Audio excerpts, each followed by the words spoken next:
Welcome back. I managed to find for those on Zoom, a much better background that Ian kindly created. So a couple of years of using Zoom, still figuring out the basics. But this is much better. For those in the room, I'm not sure if you've seen this image yet, but it's Kuan Yin and the Buddha. So rather than looking like the Oval Office behind me, it's now we have Kuan Yin and the Buddha. But I feel a little bit, well, I've got some powerful allies who are sitting in frame behind me. I mentioned at the beginning, just with our practice of meditation, at least in the tradition that informs our practice, it's centered around the Buddha's teachings. So many of the Dharma talks and the things that we reach back to for inspiration and an appropriate lens to look at our lives now are rooted in Buddhism. Of course, Buddhism has gone through many different changes or incarnations depending on the time and the cultural identity of whichever country that Buddhism has been brought to. It's always found a way to integrate with whatever the culture may be. So now we're in the melting pot of what is Buddhist practice in a 21st century context in the US, right? And here at Insight Community of the Desert, we're quite a number of years now since it's been, I'm not sure how many years, when it was first established. Kind of looking over at Rule, maybe Rule remember. Somebody knows when it was first established. 2012, I think. 2012. Okay, so that's 12, 13 years or so. That's a nice amount of time. I'm very glad we're finding a way to adapt and continue. Right? That's very Buddhist in nature. It's like the conditions change. We know the conditions will change, and we adapt to and with the conditions. As long as we can maintain the authenticity and the heart of the practice. I'm very aware. I'm sure everybody is very aware that we're living in what feels like a particularly divisive time. That's fair to say. My goodness, I heard that there's an election coming up. Let me put it that way, right? Let me let the elephants in the room, but I just even noticed with my phone how many texts per day, and I keep trying to. It says stop, send stop to quit, and you stop. It don't seem to quit. They just keep coming in from all angles, and that's the least of the issue. Create an extra busyness. There is a certainly a rising concern, angst, and worry about what will be. And lately in Dharma practice, in my own practice, looking at teaching, I've been involved in a class that's looking at the six paramis from the early Mahayana tradition. Buddhism, of course, the Mahayana tradition would start, a couple of hundred or several hundred years after the Buddha. So we have different strands in our Dharma traditions. We have, Vipassana that looks more back to the original teachings of the Buddha and through the Theravada tradition. I'm in the Zen tradition, the Zen Buddhist tradition at Yokoji, which is Zen is a school of Mahayana Buddhism. And so they're quite distinct, but also complementary vehicles of practice. One of the key teachers and philosophers of early Buddhism was Nagarjuna, somewhere around the 1st, 2nd century AD in India. And he taught, amongst others, but he taught and formulated brilliantly the kind of a key concept of emptiness. It would be in the Mahayana tradition. And that would figure very much in Chan Zen and in Japanese Zen, and that's what comes down through my lineage.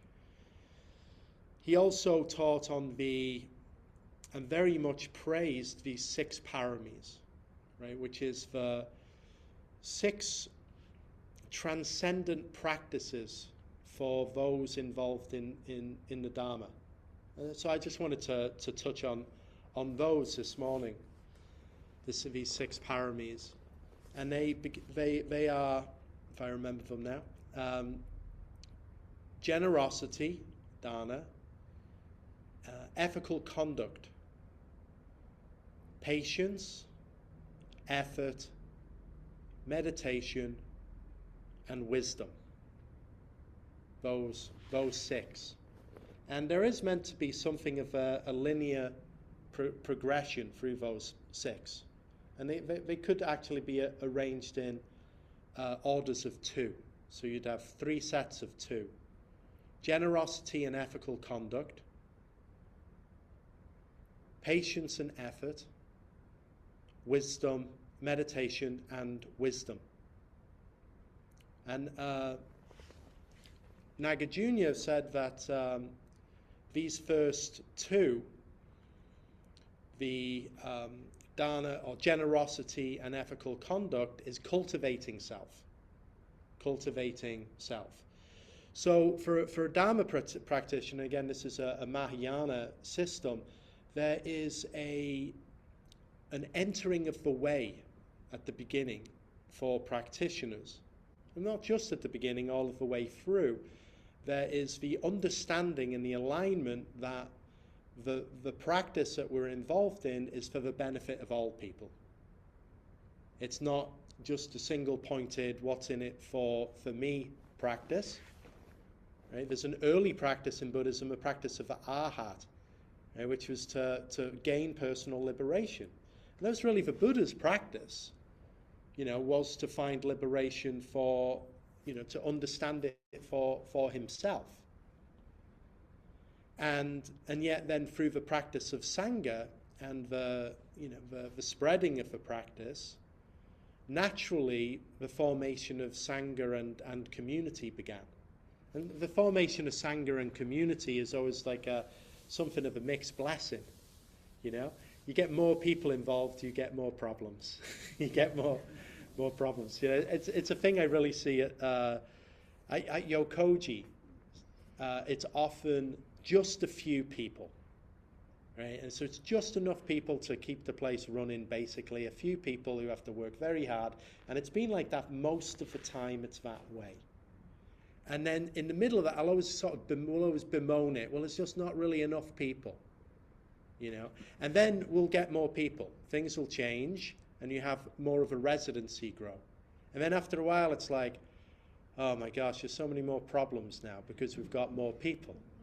More interpersonal conflict begins. More kind of, cliques form. People start to not get along. Groups start to divide within the main group. And there has to be a lot more work in the human realm when you've got more humans. So there's challenges, of course, to a community, but if we're focused on a common goal with common guidelines, then we can always return to that and be inspired by that common goal. In the 6 paramis, then, the beginning is generosity, and it's not going to be a third Dharma pitch now. I'm not going to do that, right? We talked about dana, and I did put a link in the chat, and that's that aside. But generosity as just a broader outlook in life for wanting to actually help one another, wanting to be of support, and just having that genuine care, empathy, and desire that all people and all beings and the whole earth, that everything be relieved of suffering, like we offer in the metta, when we have the metta practice and the metta chant. That's the real heart of beginning to cultivate self, is generosity. It's more than self-centered. It's going beyond self-centeredness. Right? It's our first parami, is that decision. Like, this life is for not just me, but for all those around me. And then the second one naturally follows. Okay, we're going to need some guidelines for ethical conduct if we're going to be involving ourselves. You know, we're not just living alone as a hermit in a mountain cave somewhere. We have a sangha, we have a community, whether it's, you know, a formal community, you know, like an actual sangha, or it's just in the community of friends and family, or at work with colleagues, or just living in a town or a city. A commitment then to ethical conduct. In Zen and in many schools of Mahayana and also in Theravada, we have of course the precepts, the guidelines for how to live. When the Buddha first formed a community formed around him, they began and they had an initial kind of list of precepts, things to uphold and things not to do. And then over the years, the things not to do grew a lot. As people kept up finding new ways to screw up, or new ways to do things that you shouldn't. And so they would add to the Vinaya until a list for conduct just became, you know, literally hundreds of things to not do. There's some real curiosities in there if you ever read them. And you're always struck by the fact of, wow, they put this in there because somebody actually did this. And some of them are, you know, I won't quote them here. You know, in my tradition, in the Zen tradition, then we have the precepts, the three pure precepts. Nice and simple, straightforward. Cease from evil. If that sounds a little biblical, you know, then it could, like, cease from just doing bad stuff, basically. Cease from negative actions. Do good. So it's like, okay, make positive actions. And then do good for others. Broaden the sphere of that good action. Right? So stop bad action, practice wholesome action, grow the sphere of that wholesome action. There's a teacher, Robert Aiken, a Zen teacher, one of the first Western teachers to be fully certified. He's a teacher from Hawaii and practiced a lot of years in Japan. Had actually been as a prisoner. Came across Zen when he was imprisoned in the Second World War in one of the Japanese territories. And he said when he heard those three pure precepts, and it was after many years of practice, he said, wow, all of these years of sitting to just hear the same rules that my kindergarten teacher told me. Which is like, Bobby, don't be a bad boy, you know?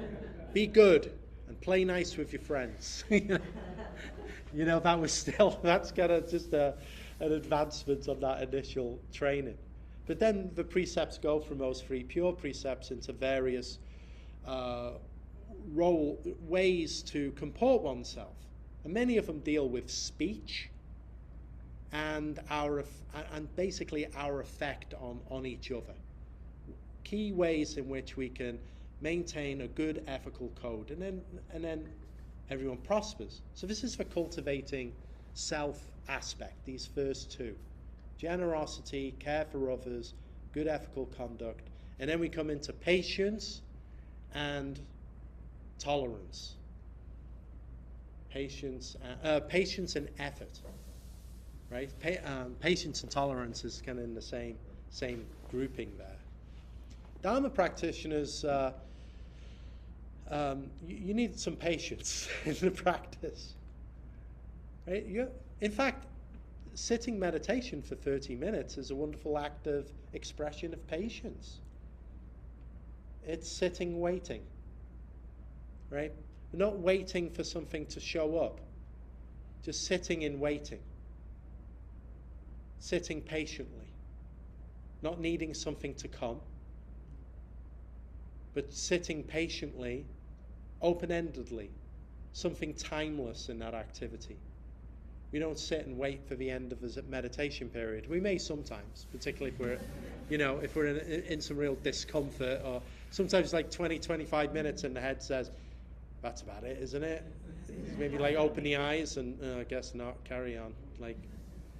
Right? But it's a wonderful act of patience to be able to sit still and quiet. There's so much good just comes from that, from being patient. But that really opens up to, the patience that we find in our practice, in sitting practice and present awareness practice.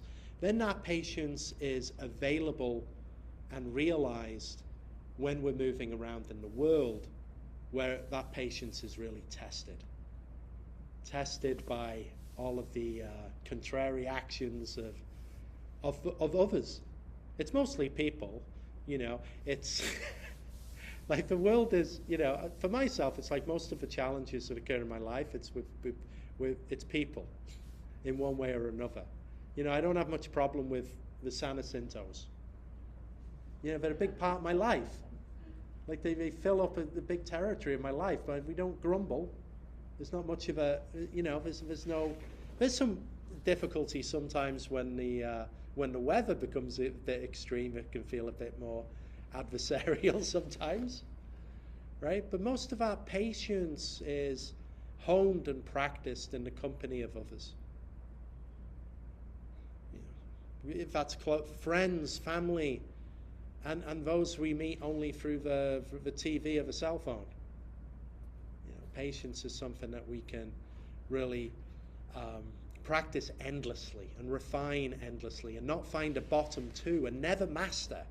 That's certainly for myself. Like, have I mastered patience? No.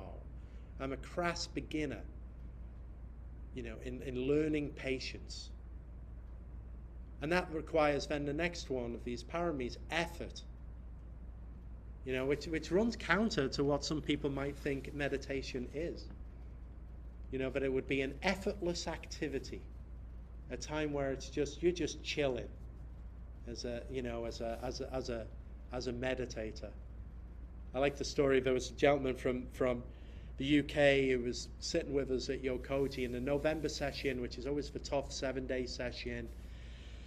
And it's like he was here from Liverpool in England. It was a really tough session. It was really wintry. It was just hard, I remember. And it was like the last night, and he had cell phone service in the cabin he was in, and he got a call from his family, from his daughter, and she never, there must be something wrong. You have your contacts of like family member calls, and it's 2:00 in the morning. It's like, whoa, immediately the worry's there. And so he woke up and he saw the phone. He answered. He goes, "Oh, what's happening?" And she's like, "Hiya, Dad. How's your holiday going?"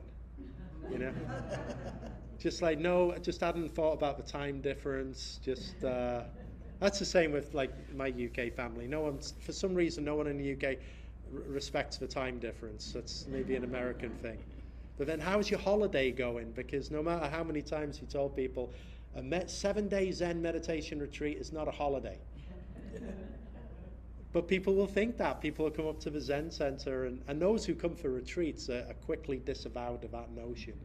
It's not a holiday, it's effort. It's effort. 6 or 8 hours of meditation a day is effort. Following a schedule is effort. And we, of course, all of us are no strangers to effort. The effort to conduct ourselves in a career, to support a household, to take care of our responsibility. There's always effort in life. I realize that in that kind of, I'll be working till I die kind of way, where, I'd like to have a kind of a projection. Sometimes I have that projection about, my version of Easy Street, where, I'll craft certain conditions and, rest more and take more time. And, there's a place for that. But in one way or another, there will always be effort. There's always effort involved. That's just a part of the package as a human being. So to recap these 6 paramis: generosity to help others, good ethical conduct, patience, make effort. And then the last 2, meditation and wisdom. Now, in Nagarjuna's scheme, he says that this is cultivating the self, is involved in these first few, and then throwing away the self is what comes through with meditation and wisdom.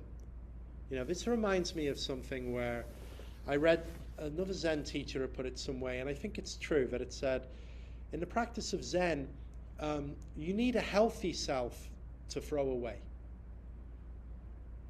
You need to have a healthy sense of self before you throw it away. I think that's true. In my experience of living at a retreat center, sometimes people will approach meditation or Dharma practice as, a way to resolve certain, traumas, psychological issues, emotional issues, and it's often not the best medicine to just sit.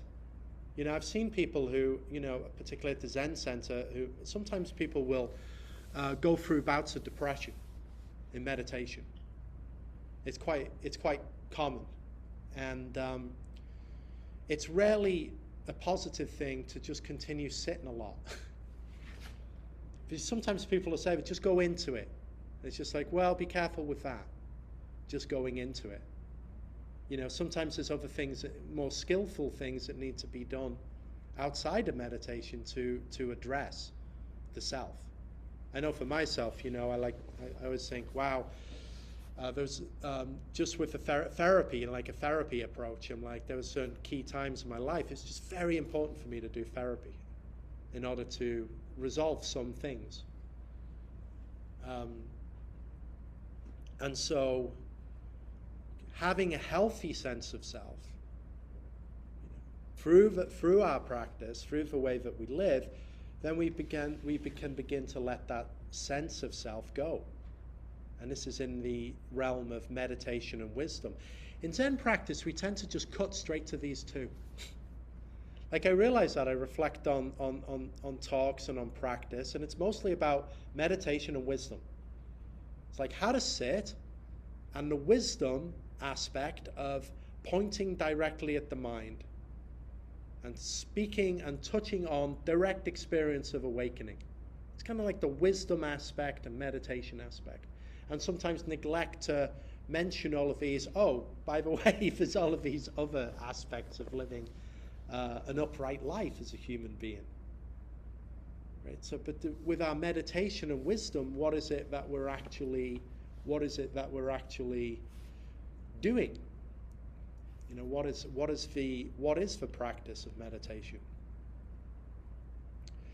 If we look at it from the sense of throwing, what in Zen we would call throwing the self away, right? That is really about the sense of identity and fixed, known, small self-identity that we're always referencing. The one we call me, I, me, right? That's the one who is always self-centered, quite literally, self-centered, right? So there's that curious sense of me, I, which we've all been living with all of these years, right? But we know that if that me, I is not positively worked with and shaped and guided, then left to the me, I, its own devices, it'll often be a dissatisfactory experience. Because me, I is always in attachment and aversion, and me, I has all kinds of preferences, projections, opinions, beliefs, hard outcomes that must come true, expectations on people in the world, right? So there's a lot of dukkha that comes from me, I. This is what the Buddha identified in his teachings. Suffering, a lot of unnecessary suffering, is because of the upside down view that me, I is constantly constructing. And no matter how well adjusted we are, we're always constructing this sense of me, I, kind of trying to make it solid, but it's not. And when you look in, me, I, you can't really find who that one is. It's indistinct, right? There's no there. That's like in Buddhism, that's like the great realization is when you look for the self, you can't actually find it. It's much more that we're a living process rather than a living thing, right? More this unfolding process is a little different today, mostly like we were yesterday, but always a little different. So when we come to meditation, we set aside me, I.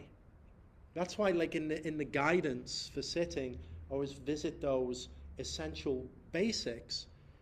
They're the basics, but it's also all of it, which is interrupt or disrupt the tendency to run all experienced phenomena through the lens of me and what I think about it and whether I like or dislike it. Sitting is really a wonderful activity to do that. Arrange the body, the bell is struck, we sit, and then we're confronted with mind as is, the way things are showing up, and then that thought stream, which we're very entangled with typically. Everything's important. We're thinking about all of these different things. But we know when we're always just thinking and obsessing about things, it's not a very satisfactory experience. In fact, it could be darn dissatisfactory.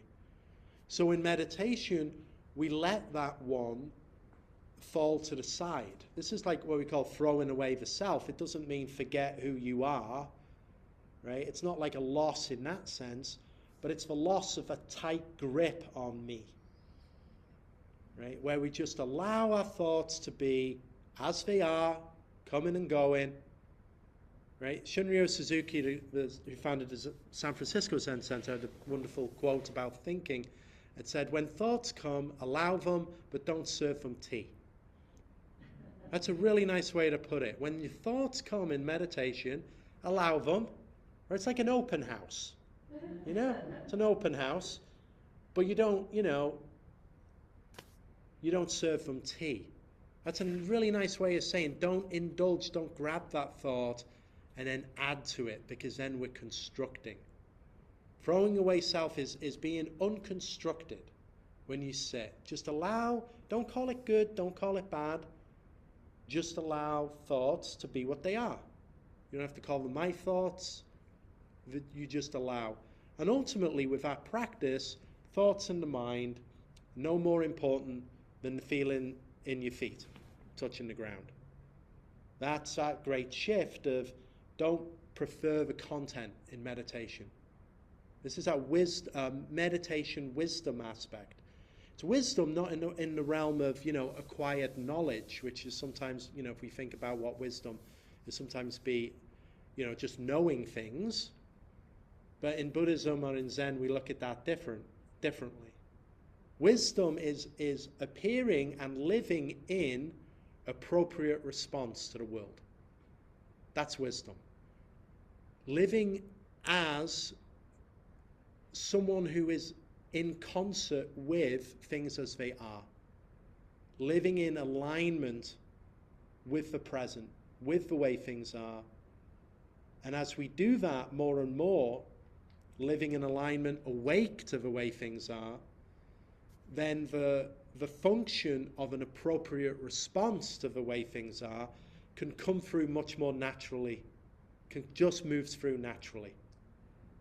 And when things flow naturally, that's a wonderful thing. When you're naturally responding to the world and there's that sense of flow, which is very different than feeling divided from the world, angry with the world, and in a constant struggle and tussle with the world. Because we always lose that fight.